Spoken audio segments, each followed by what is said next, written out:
السلام علیکم۔ ویڈیو شروع ہونے سے پہلے میرے YouTube channel daily night story کو سبسکرائب کر کے بیل نوٹیفیکیشن کو آن کر دیں تاکہ آپ کو ملتی رہے تمام چینل اپڈیٹس۔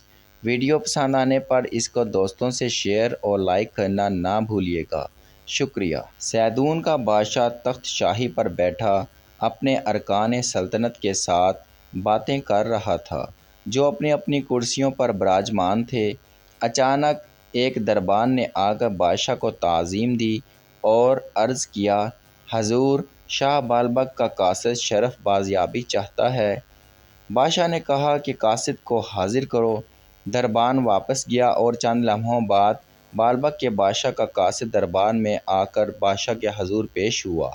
اس نے ایک خط بادشاہ کی خدمت میں پیش کیا جو بالبک کے بادشاہ نے بھیجا تھا۔ سیدون کے بادشاہ نے خط پڑھا، پھر قریب بیٹھی اپنی بیٹی شہزادی ایزابیل کی طرف بڑھا دیا۔ شہزادی نے بھی خط پڑھا جس میں بالبک کے بادشاہ نے شہزادی سے شادی کرنے کی خواہش ظاہر کی تھی۔ شہزادی خط کا مطالعہ کرنے لگی۔ جب وہ خط پڑھ چکی تو بادشاہ نے پوچھا، تمہارا کیا خیال ہے شادی کے بارے میں؟ شہزادی ایزابیل نے قدرے شرماتے ہوئے کہا، ابا حضور، مجھے انکار نہیں، لیکن میری ایک شرط ہے۔ بادشاہ نے شہزادی سے اس کی شرط پوچھی تو شہزادی نے کہا، میں چاہتی ہوں کہ جب میں بیاہ کر وہاں جاؤں تو شاہی محل میں داخل ہونے سے پہلے بال دیوتا کے ہیکل میں جا کر اسے سجدہ کروں۔ قاصد نے شہزادی کی شرط سنی تو فوراً بولا، ہمارے بادشاہ کو آپ کی ہر شرط منظور ہے۔ ٹھیک ہے، اپنے بادشاہ سے جا کر کہہ دو کہ ہیکل تیار ہو جائے تو بارات لے کر آ جائے اور شہزادی کو بیاہ کر لے جائے۔ اس شرط کے علاوہ ہماری اور کوئی شرط نہیں ہے۔ شہزادی کے باپ نے قاصد سے کہا۔ قاصد نے جھک کر سلام کیا اور پلٹ کر دربار سے نکل گیا۔ اس کے جانے کے بعد تمام درباری اور سلطنت کے ارکان وغیرہ بادشاہ اور شہزادی ایزابیل کو شہزادی کا رشتہ طے پا جانے کی مبارکباد دینے لگے۔ بالبک مغربی دمشق کے ایک شہر کا نام ہے۔ صدیوں پہلے حضرت موسیٰ علیہ السلام کے وفات پانے کے بعد قوم بنی اسرائیل مختلف قبائل میں بٹ گئی اور ہر قبیلے نے اپنی اپنی سلطنت بنا لی۔ اس میں سے ایک قبیلہ ملک شام کے علاقے لبنان کے اس حصے میں آ کر آباد ہوا جہاں اب بھی اس شہر کے تاریخی کھنڈرات موجود ہیں، اور اس زمانے میں اس کا نام بالبک تھا۔ عرصہ دراز تک جب بنی اسرائیل میں کوئی پیغمبر نہ آیا جو مخلوق خدا کو وعظ و نصیحت کرتا اور انہیں برائیوں سے باز رہنے کی تلقین کرتا، تو قوم بنی اسرائیل بتوں اور جھوٹے خداؤں کی پرستش کرنے لگی۔ چنانچہ بالبک کے لوگ بھی بال دیوتا کی پوجا کرتے تھے۔ 4000 سال قبل مسیح میں اس قبیلے کے 4 بادشاہ گزرے ہیں۔ ان میں سے ایک کا نام لتی بال تھا۔ اس نے شہر میں ایک ہیکل بنایا تھا۔ عرصہ دراز بعد اس ہیکل کو بال دیوتا کا ہیکل کہا جانے لگا۔ بال دیوتا کو قربانی پیش کرنے کے لیے دوسرے شہروں میں بھی عظیم الشان قربان گاہیں اور ہیکل بنائے جاتے تھے۔ پوجا کے لیے خاص قسم کے ظروف و برتن تیار کیے جاتے تھے۔ لوگ دیوتا پر خوشبوئیں چڑھاتے، بچوں اور مویشیوں کی صحت و سلامتی کے لیے قربانیاں دی جاتی اور جلائی جاتی تھیں۔ بالبک کے بادشاہ کا نام اخی اب تھا۔ جب اس نے سیدون کے بادشاہ کا شہزادی ایزابیل کی شادی کے متعلق پیغام اور شہزادی کی شرط سنی تو اس شرط کو پورا کرنے کے لیے احکامات جاری کیے۔ چنانچہ بال دیوتا کے مندر کی تعمیر اور آرائش زور شور سے شروع ہو گئی۔ شہر کا ہر چھوٹا بڑا اس کام میں بخوشی حصہ لے رہا تھا۔ بادشاہ خود بھی تعمیری کام کی دیکھ بھال کرنے روزانہ آتا۔ ہر کام کے لیے اس نے خزانے کا منہ کھول دیا تھا۔ رعایا بھی نقدی اور سونا چاندی نظر کر رہے تھے۔ جب بادشاہ کو ہیکل کے مکمل ہونے کی اطلاع ملی تو وہ نہایت خوش ہوا۔ اس نے ہیکل کا معائنہ کیا اور حکم دیا کہ ہیکل کو بند کر دیا جائے، اور جب اس کی بیوی ایزابیل اس میں عبادت کر لے تو پھر عوام کے لیے کھولا جائے۔ بادشاہ کی شادی کے موقع پر بالبک دلہن کی طرح سجا ہوا تھا۔ شہر والوں نے رنگ برنگ لباس پہنے ہوئے تھے۔ خوب جشن کا سماں تھا۔ بادشاہ شہزادی ایزابیل کو بیاہ کر واپس آیا تو ہر طرف سے مبارکباد کی آوازیں آنے لگیں۔ بادشاہ اور ملکہ ہیکل کے بڑے دروازے پر پہنچے تو قفل کھلا گیا اور وہ دونوں ہیکل میں داخل ہو گئے۔ ملکہ ایزابیل بال دیوتا کے مجسمے کے آگے سجدے میں گر گئی اور کافی دیر تک دعائیں مانگنے کے بعد اٹھی۔ پھر بادشاہ اور ملکہ شاہی محل کی طرف رخصت ہوئے اور ہیکل کے اندر لوگوں کا ہجوم داخل ہو گیا۔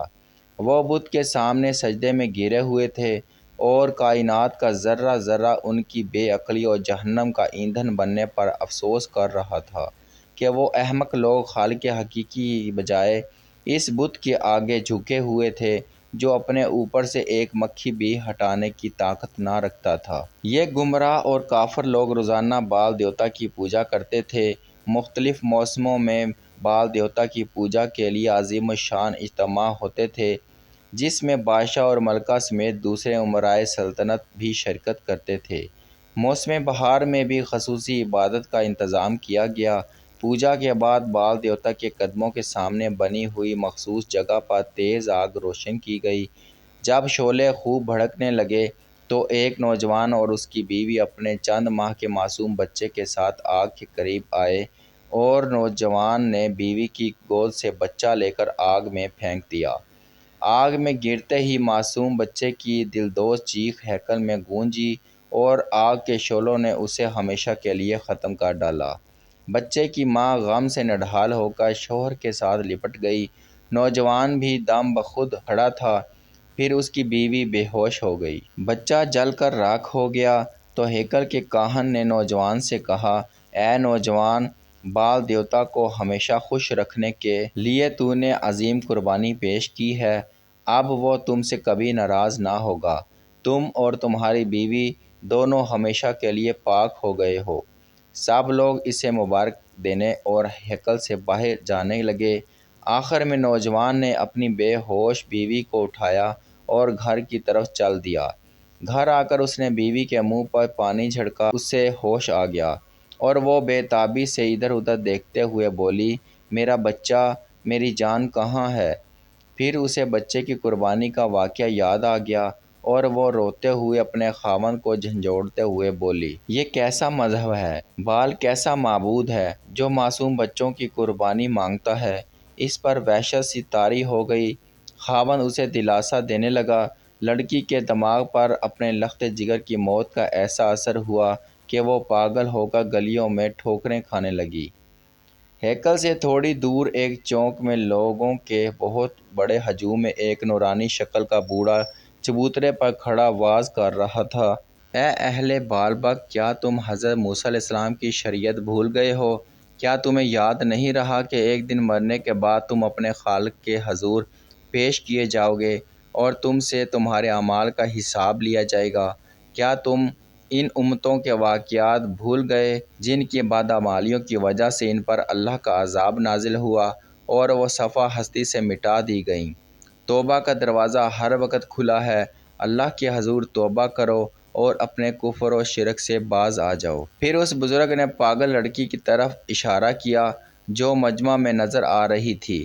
بوڑھے نے لوگوں سے کہا، اس لڑکی کی طرف دیکھو، یہ وہی ہے جس کا نونہال چند روز پہلے بال دیوتا کو خوش کرنے کے لیے زندہ جلا دیا گیا تھا۔ اگر بال سچا ہے تو اسے جا کر کہو کہ اس لڑکی کو تندرست کر دے۔ کیا اس نے بچے کی عظیم قربانی اس لیے دی تھی کہ گھر برباد ہو جائے اور یہ پاگل ٹھوکریں کھاتی پھرے؟ اتنے میں بادشاہ کے سپاہی آ گئے اور انہوں نے بال دیوتا کے خلاف واز کرنے اور لوگوں کو مذہب سے گمراہ کرنے کے جرم میں اسے پکڑ لیا اور اس پر کوڑے برساتے ہوئے وہاں سے لے گئے۔ مگر بوڑھا تشدد کی تاب نہ لا کر راستے میں جاں بحق ہو گیا۔ اس سرزمین پر وہ آخری عالم تھا جو لوگوں کو شریعت موسیٰ علیہ السلام کی تبلیغ کرتا ہوا شہید ہو گیا تھا۔ اس کے بعد وحدانیت کی تبلیغ دینے والا وہاں کوئی نہ تھا۔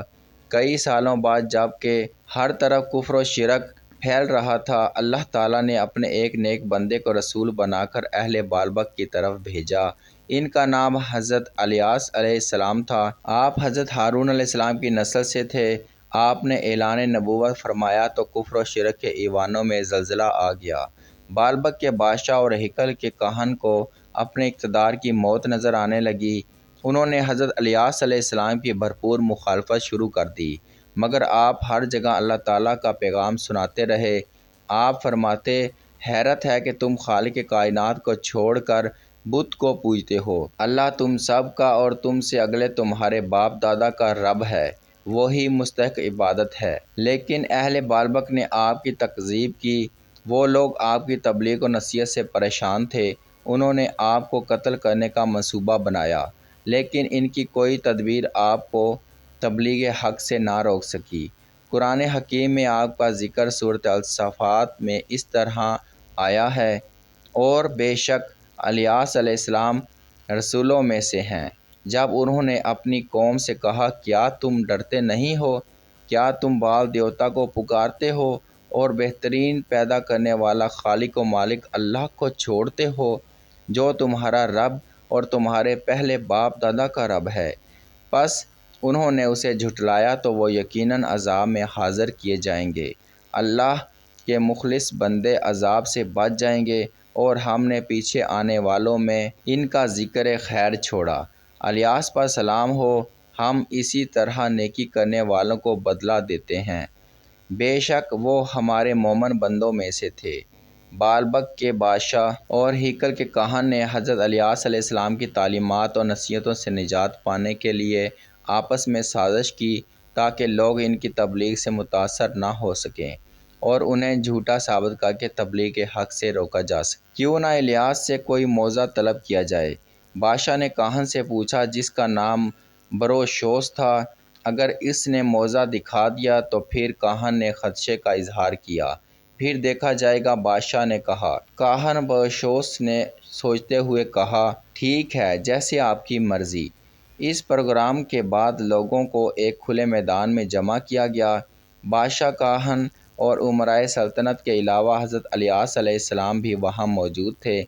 پھر ایک بیل کو ذبح کر کے اس پر لکڑیاں رکھ دی گئیں۔ بادشاہ نے حضرت الیاس علیہ السلام سے کہا، اگر آسمان سے آگ اتر کر اسے جلا دے تو ہم ایمان لے آئیں گے۔ یہ سن کر حضرت الیاس علیہ السلام نے بارگاہ الہی میں عرض کی، اے باری تعالیٰ، یہ لوگ معجزہ مانگتے ہیں، شاید ایمان لے آئیں۔ اپنے کرم سے آسمان سے آگ بھیجو جو ان لکڑیوں کو جلا دے۔ آپ کی دعا ختم ہوتے ہی آسمان سے آگ ظاہر ہوئی اور لکڑیوں کو آگ لگ گئی۔ معجزہ دیکھ کر بادشاہ آپ پر ایمان لے آیا اور اقرار کیا کہ آپ واقعی اللہ کے سچے نبی ہیں۔ اور بھی کئی لوگ حضرت الیاس علیہ السلام پر ایمان لے آئے، لیکن کاہن بروشوس ایمان نہ لایا اور اس معجزہ کو جادو اور نظر بندی کہتا رہا۔ وہ بادشاہ کو بہکانے لگا اور حضرت الیاس علیہ السلام کے معجزے کو غلط رنگ دینے لگا۔ اس نے بادشاہ کو بال دیوتا کے غضب اور غصے سے خوفزدہ کرتے ہوئے کہا، اگر حضرت الیاس علیہ السلام اللہ کا سچا نبی ہوتا تو اکثریت اس پر ایمان لے آتی۔ اس کے پیروکاروں کی تعداد تو انگلیوں پر گنی جا سکتی ہے۔ کاہن اس طرح کی دلیلیں پیش کرتا اور بادشاہ کو دوبارہ بت پرستی کی دعوت دیتا رہا۔ نتیجے میں 15 دن بعد ہی بادشاہ مرتد ہو گیا۔ اس نے اعلان کر دیا کہ وہ حضرت الیاس علیہ السلام پر ایمان نہیں لایا اور بال دیوتا کو نہیں چھوڑ سکتا۔ اس کے بعد آپ کی پہلے سے بھی زیادہ مخالفت ہونے لگی۔ کفر و شرک سے اہل بالبک کے کان، آنکھیں اور دل اندھے ہو گئے اور ان کی دشمنی میں شدت پیدا ہوتی چلی گئی۔ چند سال گزر گئے۔ آخر ایک دن اللہ تعالیٰ کے رسول حضرت الیاس علیہ السلام نے اللہ سے اہل بالبک پر عذاب نازل کرنے کی دعا کی۔ اے اللہ، اہل بالبک تیرا نام تک سننے کے روادار نہیں، تیری نعمتوں کے ناشکرے ہیں، تیرے نبی کو نہیں مانتے، ان پر عذاب نازل فرما۔ آپ کی دعا قبول ہوئی۔ اللہ تعالیٰ نے بالبک کے نافرمانوں اور کافروں پر خشک سالی کا عذاب نازل کیا۔ آسمان نے پانی برسانا بارش بند کر دی، چشموں ندی نالوں کا پانی زیر زمین چلا گیا، فصلیں ویران ہو گئیں، درخت سوکھ کر ٹنڈ منڈ ہو گئے اور ہر جگہ دھول اڑنے لگی۔ لیکن لوگ سیدھے راستے پر آنے کی بجائے بال دیوتا کے آگے جا کر گڑ گڑاتے اور بارش کے لیے دعائیں مانگتے تھے۔ لیکن وہ بے جان مجسمہ کیا کر سکتا تھا؟ حضرت الیاس ان کو سمجھاتے اور فرماتے، اے لوگو، کیوں خود کو ہلاکت میں ڈالتے ہو؟ اس راستے پر کیوں نہیں چلتے جس کی میں نشاندہی کرتا ہوں؟ اہل بالبک راہ راست پر نہ آئے اور بھوک پیاس سے مرتے رہے۔ 3 سال اس قحط میں گزر گئے۔ ایک دن لوگوں کو خیال آیا کہ یہ قحط اور خشک سالی حضرت الیاس علیہ السلام کی بد دعا کا نتیجہ ہے، کیوں نہ اسے ہلاک کر دیا جائے۔ پھر وہ لوگ آپ کو تلاش کرنے لگے، لیکن اللہ تعالیٰ کے کرم سے کسی کی کوئی چال کامیاب نہ ہوئی، کیونکہ اپنے رسولوں کا اللہ تعالیٰ خود محافظ اور نگہبان ہوتا ہے۔ ایک دن حضرت الیاس علیہ السلام خود ہی بادشاہ اخی اب کے پاس تشریف لے گئے اور اس کی پریشانی دیکھ کر کہا، اخی اب جسے تم پوجتے ہو اس سے کہو نا کہ تم کو پانی دے، قحط سے نجات دے، نہیں تو تم میرے اللہ پر ایمان لاؤ، وہ تمہیں پانی دے گا۔ بادشاہ اخی اب نے کہا، میں بال دیوتا سے پانی مانگوں گا، میں منتظر رہوں گا کہ تم کب میرے اللہ سے پانی مانگتے آتے ہو۔ حضرت الیاس علیہ السلام نے فرمایا اور وہاں سے واپس چل دیے۔ اگلے دن بادشاہ کے ساتھ بہت سے لوگ ہیکل گئے اور گڑ گڑا کر دیوتا سے بارش مانگی، لیکن بال دیوتا کے بت نے کوئی جواب نہ دیا۔ کاہن نے انہیں یقین دلایا کہ بادشاہ اور دوسرے لوگوں کی دعا رائگاں نہیں جائے گی اور بارش ضرور ہوگی، لیکن بارش نہ ہوئی۔ تنگ آ کر بادشاہ خود ہی ایک دن حضرت الیاس علیہ السلام کی خدمت میں حاضر ہو گیا۔ آپ نے فرمایا، کہو بال نے تمہاری حالت پر رحم نہیں کھایا؟ وہ بے جان مجسمہ کیا دے سکتا ہے جس کے لیے تم اپنی آخرت خراب کرتے ہو؟ بادشاہ نے کہا، تم اپنے اللہ سے بارش کے لیے دعا کرو، بارش کے پہلے قطرے کے ساتھ ہی ہم ایمان لے آئیں گے۔ بادشاہ اور اس کے ساتھیوں نے قسمیں کھا کر یقین دلایا۔ تب آپ نے اللہ تعالیٰ سے بارش کی دعا کی۔ دعا کے بعد فوراً ہی آسمان سیاہ بادلوں سے ڈھک گیا اور دیکھتے ہی دیکھتے موسلا دھار بارش ہونے لگی۔ ہر طرف جل تھل ہو گیا اور گھاس و غلہ اگنے لگا، لیکن وہ لوگ پھر بھی منکر ہو گئے اور اپنے کفر پر اڑے رہے۔ اس کے باوجود حضرت الیاس علیہ السلام تبلیغ حق کرتے رہے۔ یہ بھی کہا جاتا ہے کہ جب کافروں نے آپ کو قتل کرنے کا منصوبہ بنایا تو آپ چھپ گئے۔ آپ اپنی قوم کے بادشاہ سے 10 سال تک ایک غار میں چھپے رہے جو العدم پہاڑ کے نیچے تھا، حتیٰ کہ اللہ تعالیٰ نے بادشاہ کو ہلاک کر دیا اور اس کی جگہ کسی اور کو بادشاہ بنا دیا۔ تب حضرت الیاس علیہ السلام اس بادشاہ کے پاس آئے اور اسے توحید کی دعوت دی۔ وہ بادشاہ مسلمان ہو گیا، اس کی قوم کے بہت سے لوگ بھی مسلمان ہو گئے۔ صرف 10,000 افراد مسلمان نہ ہوئے تو بادشاہ نے ان سب کو قتل کرا دیا۔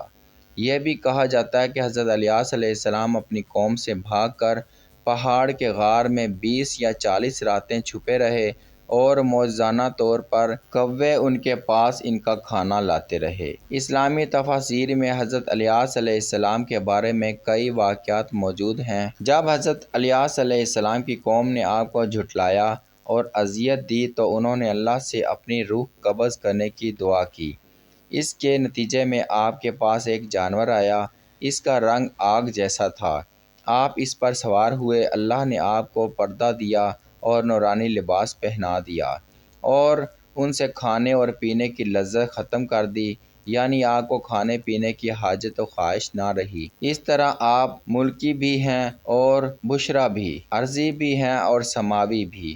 اور آپ نے السیح بن اخطوب کو اپنے بعد تبلیغ کی ذمہ داری سنبھالنے کی وصیت فرمائی۔ حضرت انس بن مالک رضی اللہ تعالیٰ عنہ بیان کرتے ہیں کہ ایک سفر میں ہم رسول اللہ صلی اللہ تعالیٰ علیہ وسلم کے ساتھ تھے۔ ہم ایک جگہ ٹھہرے تو اچانک ایک آدمی کہہ رہا تھا، اے اللہ مجھے محمد صلی اللہ علیہ وسلم کی مرحومہ مغفورہ امت میں سے کر دے۔ میں نے دیکھا تو وادی میں 300 ہاتھ سے زیادہ لمبے قد کا آدمی کھڑا تھا۔ اس نے مجھ سے پوچھا کہ تو کون ہے؟ میں نے بتایا کہ میں رسول اللہ صلی اللہ علیہ وسلم کا خادم انس بن مالک ہوں۔